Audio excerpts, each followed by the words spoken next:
আসসালামু আলাইকুম everyone, welcome back to my channel. আজ চলে এসেছি নতুন আরও একটি রেসিপি নিয়ে। আশা করছি আমার আজকের রেসিপিটাও আপনাদের কাছে ভালো লাগবে। আজ রান্না করব আমি শিং মাছ দিয়ে পালং শাকের ঝোল। চলে যাচ্ছি মূল রেসিপিতে। একটি প্যান বসিয়েছি আর তেল দিয়ে দিয়েছি এখানে আমি পরিমাণ মতো। পেঁয়াজ কুচি করে দিয়েছি 2টি। পেঁয়াজগুলোকে আমি ভেজে নেব। পেঁয়াজগুলো ভাজা হয়ে গেছে। এখানে দিয়েছি আমি রসুন বাটা 1 টেবিল চামচ পরিমাণে।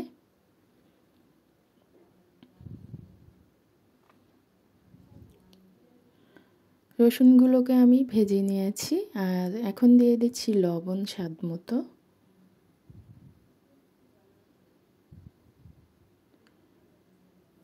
এখন দিয়ে দিব এখানে ধনিয়া গুঁড়া 1 চা চামচ পরিমাণে, মরিচ গুঁড়া 1/2 চামচ পরিমাণে, হলুদ গুঁড়ো দিয়েছি 1/2 চামচের থেকেও কম।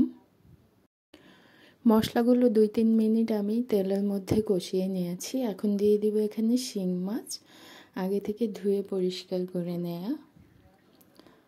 মাছগুলোকে একটু নেড়ে চেড়ে কষিয়ে নেব। এখন আমি পানি দিয়ে দিব মাছগুলো সেদ্ধ হওয়ার জন্য।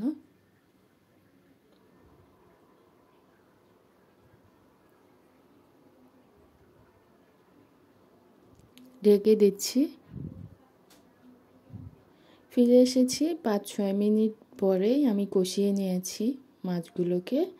এখন আমি এখানে দিয়ে দিব আগে থেকেই ধুয়ে কেটে নেওয়া পালং শাক। 3 আটি পরিমাণে নিয়েছি।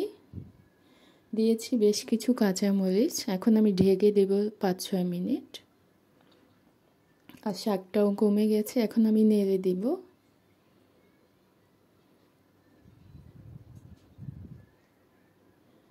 আমি কোনো পানি দিব না। আপনারা ঝোলটা যদি একটু বেশি খেতে চান তাহলে এই পর্যায়ে পানি দিয়ে দিবেন।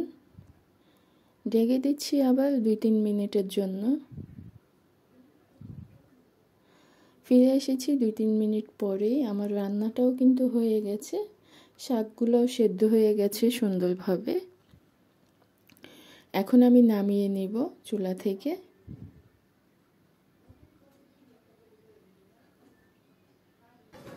আশা করছি আমার আজকের এই সহজ রেসিপিটা আপনাদের কাছে ভালো লেগেছে। ভালো লেগে থাকলে প্লিজ একটি লাইক দিয়ে দিবেন। আর যারা এখনও আমার চ্যানেলটাকে সাবস্ক্রাইব করেননি প্লিজ সাবস্ক্রাইব করে দিবেন।